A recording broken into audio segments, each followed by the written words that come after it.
Hi, thank you so much for joining me today.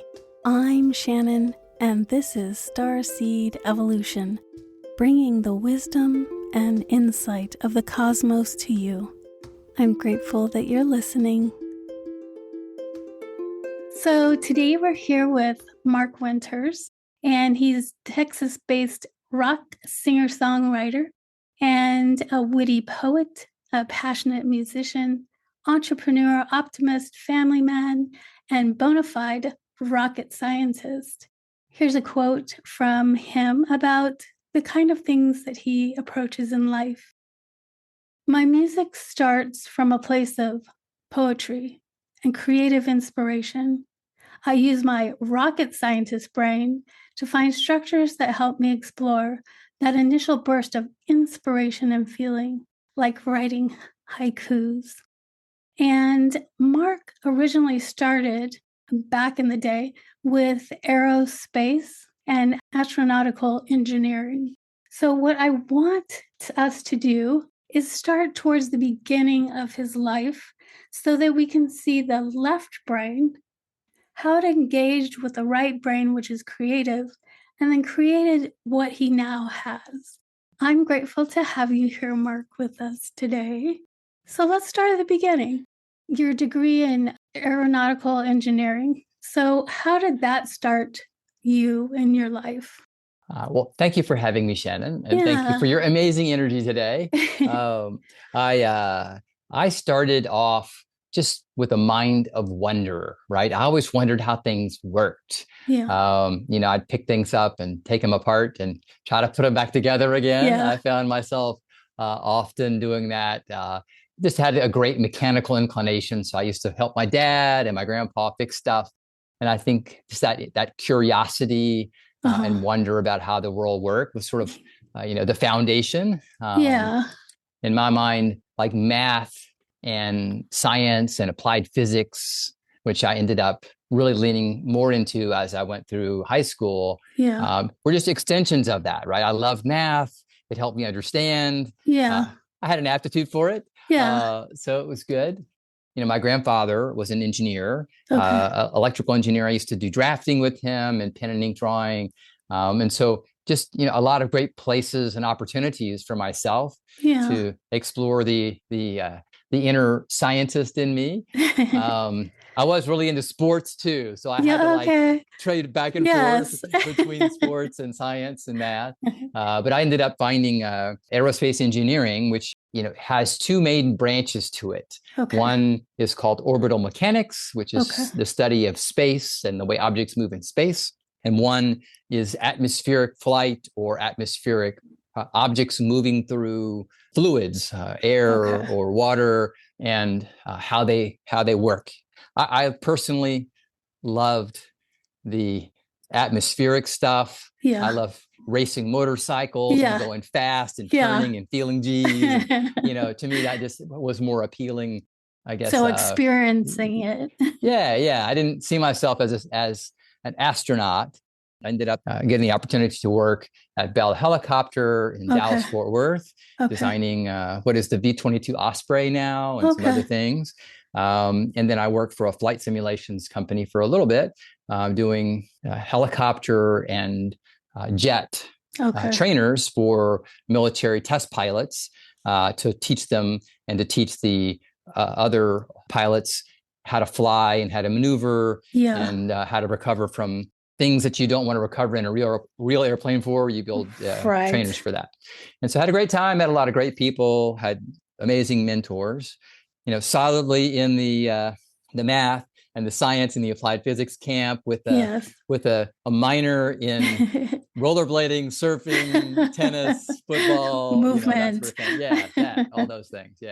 Well, so, that our brain tends to be left side, right side. There are some people that never know that they can end up crossing over and bringing the right side, which is creativity, which is, writing, which is painting, which is, something that brings the different part of us in. Moving from the left, what part of you brought in the right creative side for yourself?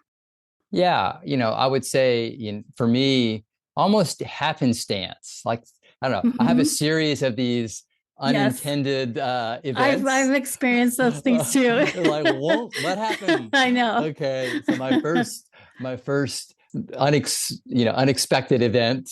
I'm in East Texas with I have four boys in my family. So my three brothers and I, we're out Okay.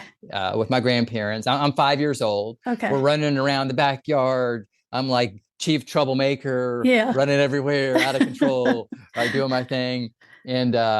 And then, like, not a real blackout, but like a blackout moment in my memory. I don't Yes. remember, but Yes. somehow I'm sitting in my grandma's sewing room. Okay.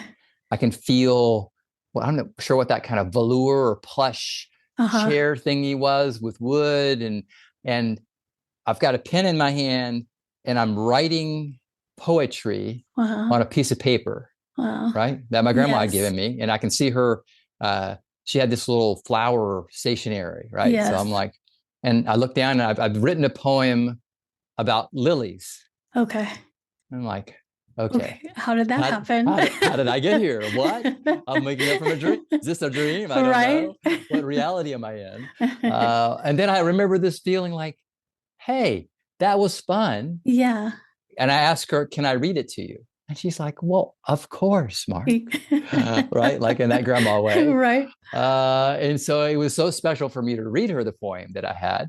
Yeah. And of course, being a true artist herself, she received the intent behind my poem. Nice. I wish I still had it because I don't have that poem anymore. But okay. I'm sure it was not the best poem in the world, but she received it in this grateful way. And I remember feeling, wow. Isn't it amazing when that happens? Yeah. It was phenomenal, Shannon. I just didn't know what. And then I remember sort of going back out to play with my brothers, but I was in this state of calm. Yes. Like, that's not my normal gear. My normal gear is, right? Full charge ahead. Yeah, that. And so that created this connection with my grandmother and I. And sort of as I inched forward in this artistic journey, she and I would write poems for each other and send them to each other. And we started painting. And so you mentioned left side, right side brain. I think of it as hands. So I'm sitting down with my grandpa. Yeah. And I'm doing drafting in pen and ink. And I do that right-handed. And then when I paint and I write poetry, I do that left-handed. Interesting, because that's the right side of the brain. I don't know. I don't know what happened, but that's just how I was ambidextrous growing up, sort of writing. Nice. And that's just how I picked the pen up to write poetry with my grandma and to paint. And so I have these moments where I remember getting a poem or a postcard, or my grandmother loved watercolors. And so I do watercolors left-handed with her. Okay. And so I remember just getting a variety of little things throughout my life. And so there's these little sparks happening on the creative side. And then every now and then, like, hard charging engineer Mark would write a poem for my friends. Yes. Like, I remember I have a really good friend that I graduated college with, and we did some business endeavors with. And I wrote him on his 30th birthday, I wrote him a poem. And how did he take that in? Very oddly. Did he? He's like, what are you doing? It was like, okay, here's Mark, the this Mark, right? And I'm like, oh, by the way, I wrote you a poem over dinner. Let me read that to you, right? And he's like, okay, thank you for that, right? And exactly. And so, like, my whole life, like, I remember writing poems for a few other friends. I wrote a poem for my wife who did receive it. Yes. With the heart of an artist. And she still has that on her wall. Nice. Along with the first origami I made for her. Nice. And so, but it always felt like weirdness. Like I would go to do something like that, like paint. Yes. And I would have to get one piece of paper and just all over it, right? Just nothing. It was a nothingness, right? Yes. Like shaking it. I got to shake off. Yes. Because it's too much in the driver's seat. Yes. And so one piece of paper was just blah. Yeah, just to get it out. Yeah. And then I would that one would go in the bin, right? And then I would actually let my left hand loose to do the thing. Nice. Right. Kind of stoppish and startish. And so all of that periodically leading up to, another weird awakening. So yeah, that's kind of the beginnings of the origin of my arts. And so when you take the left brain, the analytical and the technical, and the right brain, and then so what happens is in the center, there's these crossover sites for it. And when we're open to it, it creates being able to bring them together. So in what ways did your experiences bring the music forward for you as this musician? Like, how did that come about for you? Another weird moment Nice. in time, Yay. Shannon.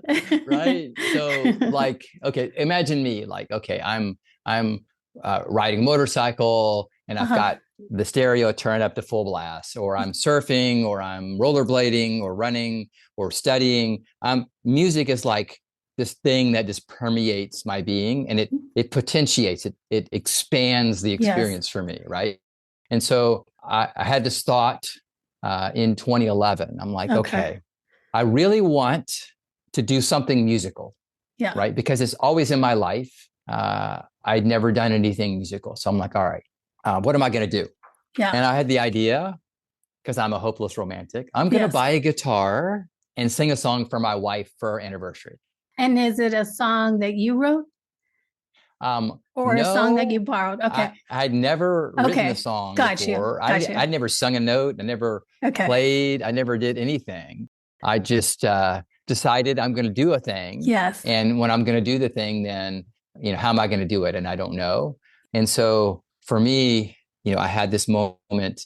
I want to express something to my wife through music, right? Because I was thinking of my anniversary. What can I give her? I've written a poem, whatever else. And so that's kind of where it came from, this feeling of love. And so I didn't have a notion to write my own thing. I had a couple of songs that I really liked, and some songs from, I think her parents introduced her to, that we liked. We saw like an old band that was very popular that came back through on a, like a reunion tour called, and the name of the band's called Tesla.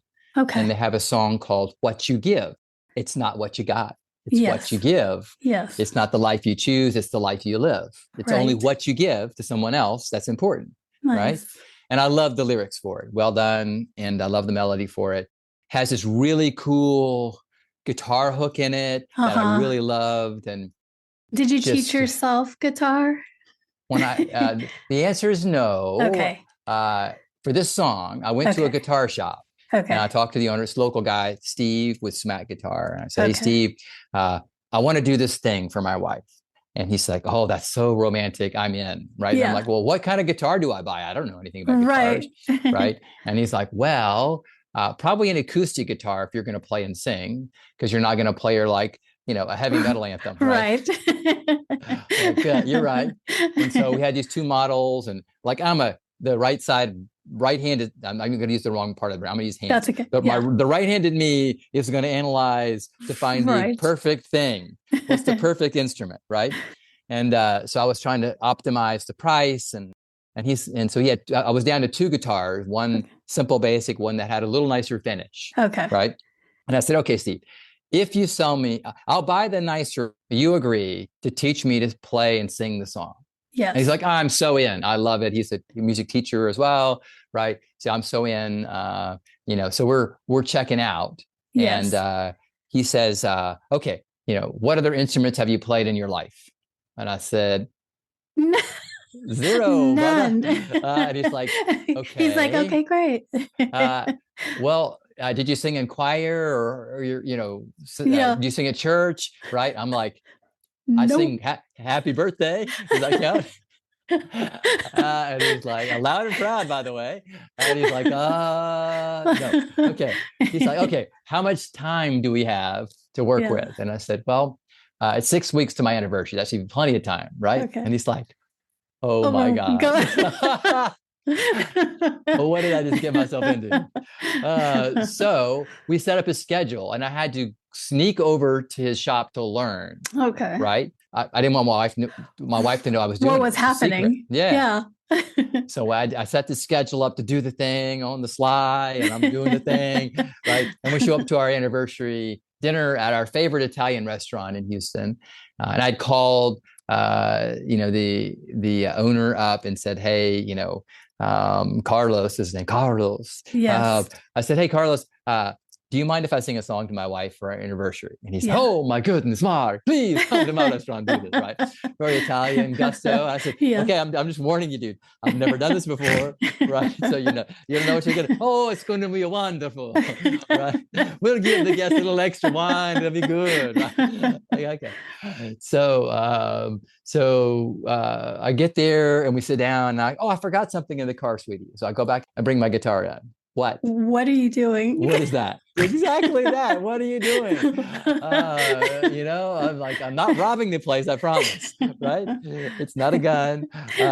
So I sat down and I sang this song to her, and Shannon, there's this moment that I remember looking at her face while I'm starting to sing the first chorus. So I get little goosebumps. Yes. Her face was so aglow. I could feel the energy coming in. I'm like, oh my God. Because she was receiving it and it was coming out. And yes, it was like, oh my goodness. And so it's like I transcended. I'm like on this other plane of existence where I can feel this energy and love coming in. And I'm just pouring out this love myself. And it's like, oh my goodness. As a matter of fact, I ran out of breath singing a couple of times because I was just so in the moment. Yes, right? It's so intense and loving. And then, it was my first time to sing too. So, exactly. Hey, I'm doing the thing, right? And so it was the most amazing moment. And I came home and my soul was on fire. I was like, oh my goodness, this is so amazing. Where has this been my whole life? And so I get to this point back home then where I want to feel that again. Now, what's the middle part of your brain you were saying? What's that? Well, it's where it crosses over. And so they interact with each other. But if people don't know how to open that space, then they stay separate. And so what happened is you allow the two to cross over to communicate with each other right in that center part. It's the neurological part of the brain. Well, that to me, when I got home, felt like for the first time, it's like I've been squishing this little left-handed voice of mine, right? Yes. Like it gets to write a poem every now and then like, shut up and go back to being where you were. Keeping it down. Yeah. And so I let it out. But I need the right side of me because the right side of me is like discipline and structure and intensity, right? And so I started applying that part to learn. I got to teach myself music. I don't know anything about it. And so I put a little band together and just wanted to play a show as a band and just sort of nurturing these different journeys inside of music. And I think it was the first time in my life where I really feel like it wasn't an either or, like I wasn't letting one be in control of the other. It was like together. Them working together. Yeah.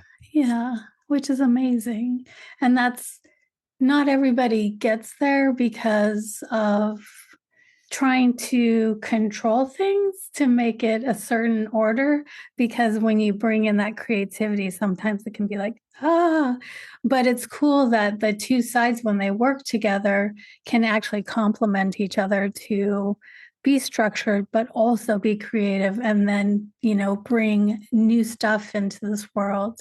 And when you do that, like currently as a musician, in what ways because part of what you do is wanting to give to others through the music that you create. That's even the larger view of things, and the love you have in your life is the creativity to care for others, the community around you. You're not just about yourself.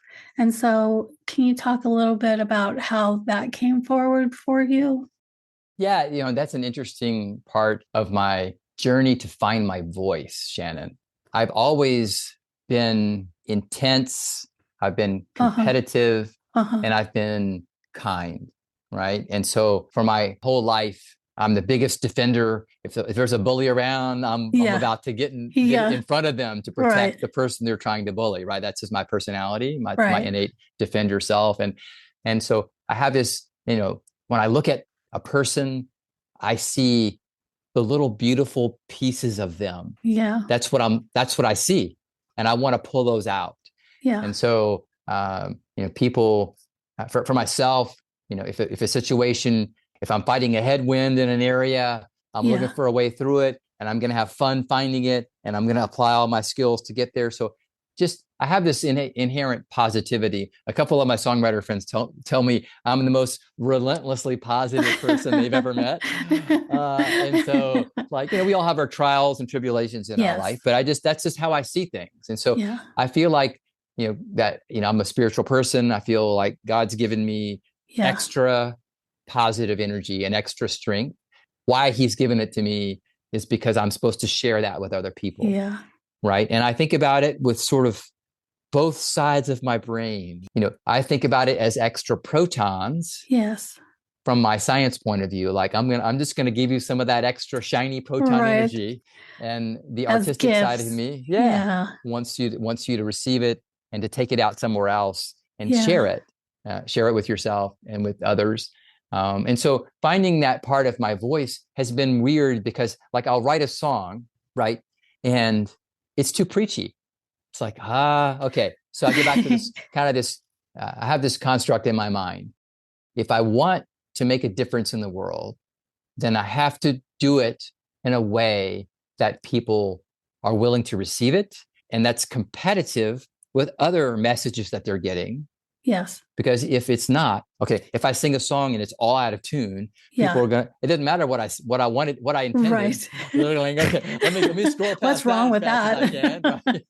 Right? So you got to do it professional. You have to do it, it has to be original, it has to be natural, it has to be organically me. Yeah. Right. But it needs to connect with people in a way that the proton that I'm intending to give to you is received. And so I've had to learn to do three things. In the beginning, I wrote way too poetically because the poet in me was strong. Okay. Yes. So which is a natural thing to start from. Yeah. It's the force is strong in this one. Okay, I wrote these songs, and people are like, wow, the poetry is beautiful. But what are you saying?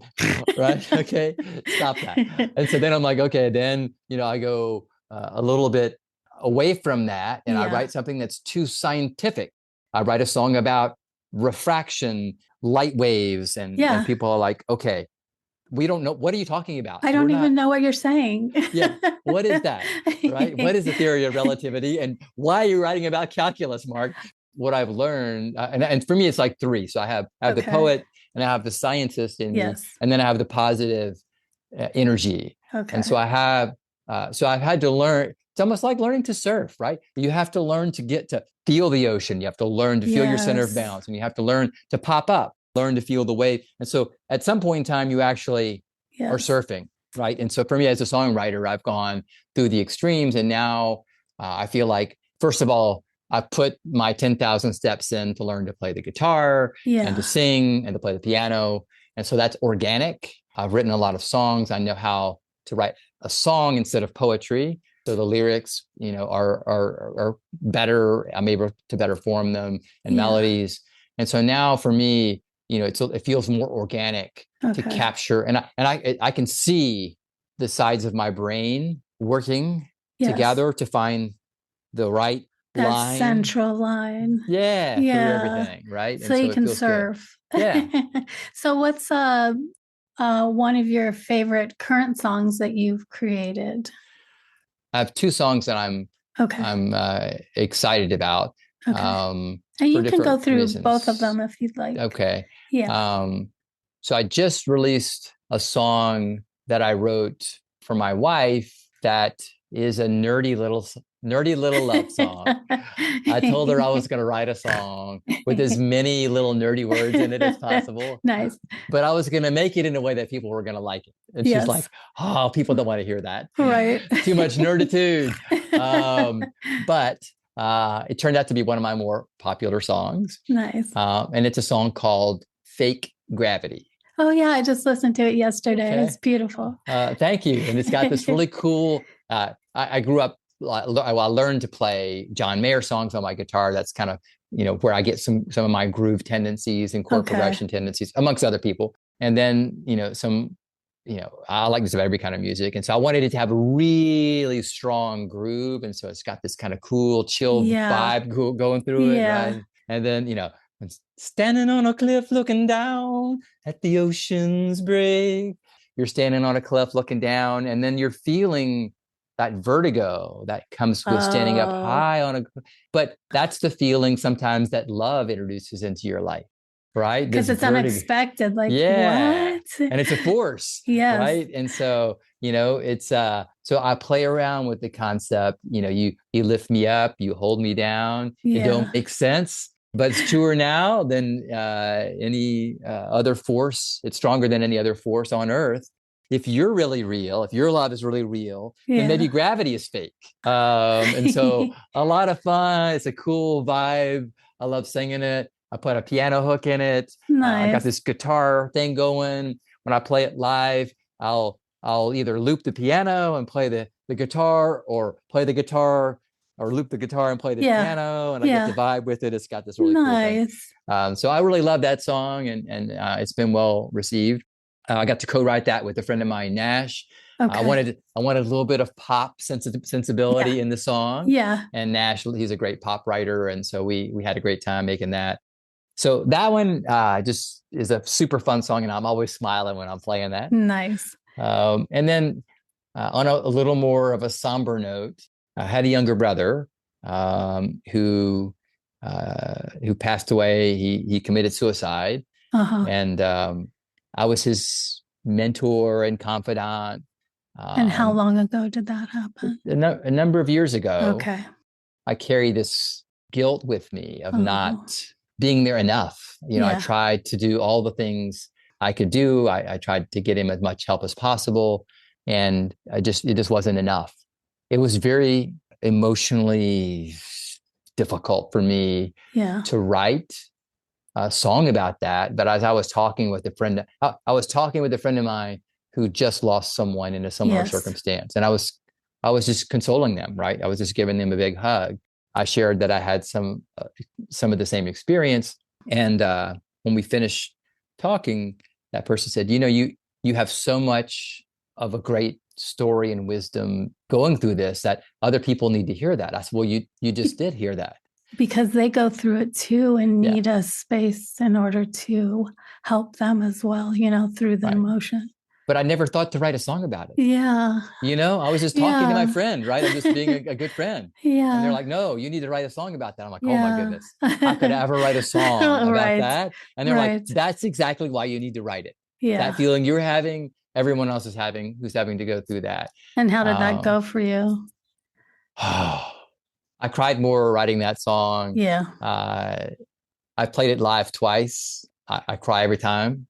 But I've gotten exactly what my friend said. I've gotten so many people who've DM'd me, right, or sent me a note and said, oh my God, I lost a child, or I lost a sibling, or I lost a parent, and I had this same situation. And thank you for sharing your music. For me, I have this guilt, like, okay, I didn't do it right. I couldn't find a way to make you love yourself. That's one of the lyric in the song. The way I sort of coped with it myself, I'm a water person, right? Yes. And so let it rain on me, wash away my pride, help me heal inside. That's just how I think about just trying to let those emotions pass through me. I don't want to stop them from occurring. I just want to let them have a natural way to flow out. To flow out. Good way to say that, Shannon. And so, I'm not necessarily excited about that song, but I am.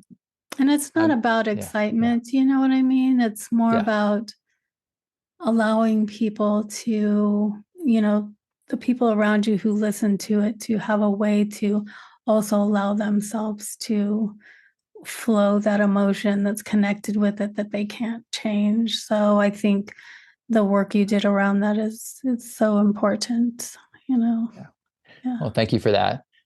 I'm going to be playing it during my tour. I've been very thoughtful about what part of the set I choose to put it in because it just tears me up, you know. And so you are currently starting your tour. You know, a couple of days ago you started, and I see that you have a lot of things coming up.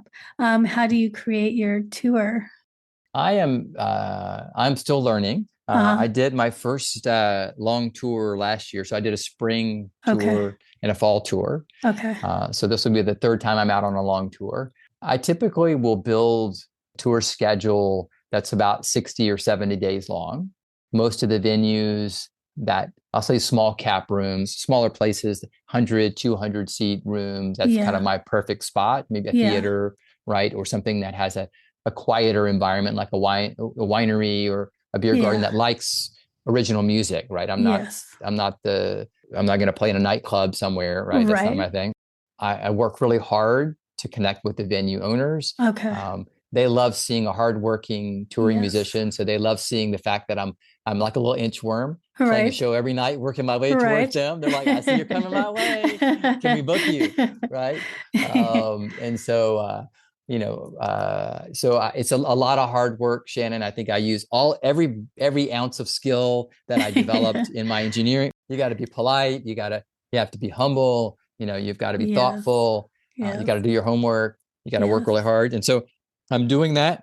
Since I'm doing my tours go west in the spring and east in the fall. Okay. And so I'm playing this time in the spring. I'm playing a few of the same places that I played last time. Okay.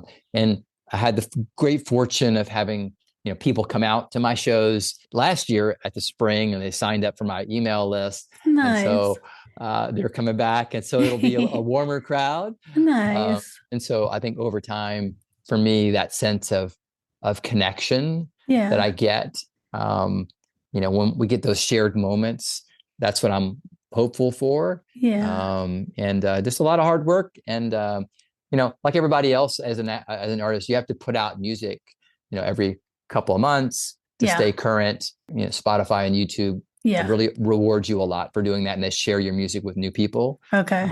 So I'm doing that. Had to learn how to do that from the road too. And so I was going to ask you, because, when we're self-motivated, a lot of work that you put into it, and do you have others that help you, or is it mostly out of your own hands that you create the structure and stuff? Yeah, I have a few select people that I've got to help me with a few areas. So I have an intern that's really good at helping me sort of a lot of the organization around social media, posting schedules and that sort of thing. And then I have a great group that I work with here in Houston. I didn't know anything, Shannon, about social media. I know, right? Being an artist or anything else. Right. And so the folks at Studio Sassafras here in Houston, we started doing a small session here, a small session there, just to teach me how social media works. Right. Now I'm a very disciplined learner. Like everybody else, you can learn anything you want on YouTube. And so they still help me more with strategy now than anything else.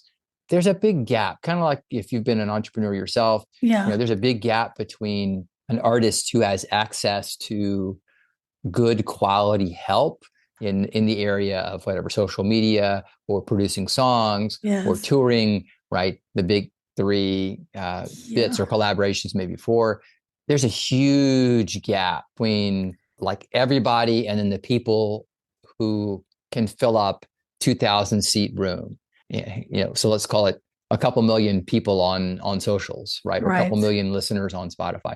If you're below that, it's do-it-yourself land. It is.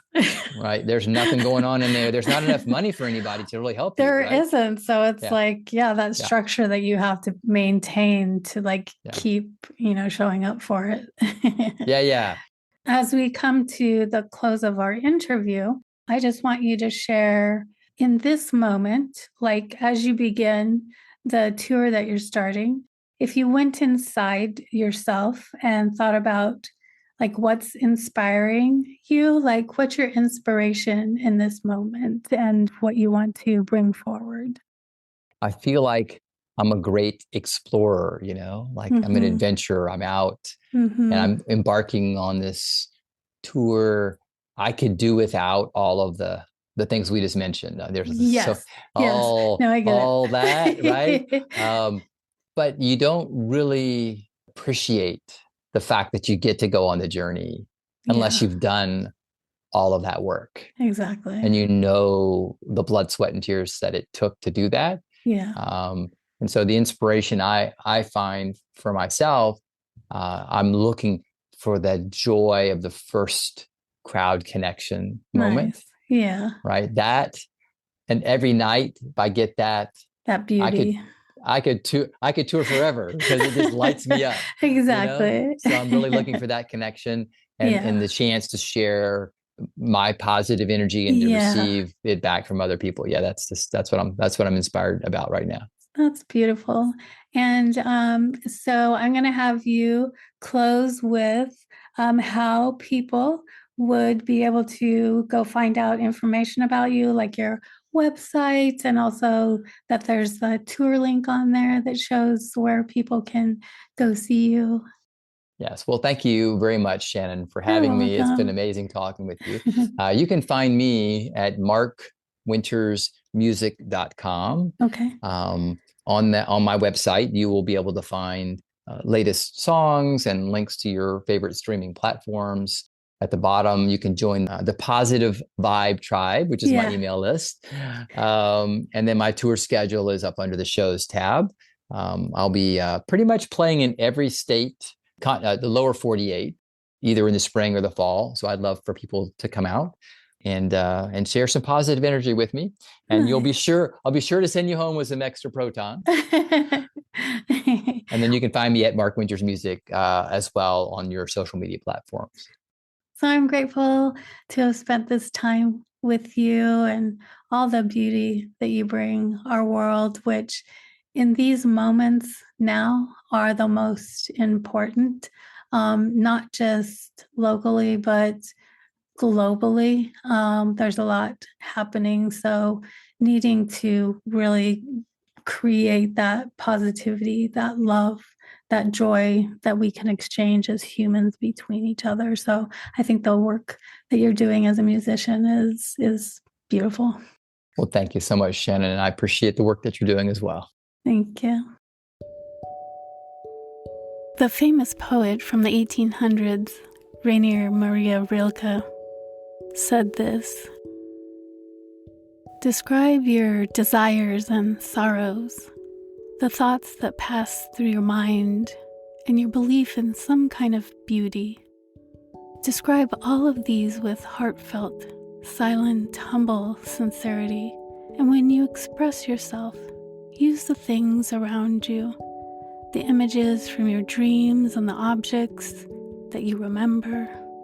And out of this turning within, out of this immersion in your own world, you will see them as your dear natural possession, a piece of your life, a voice from it."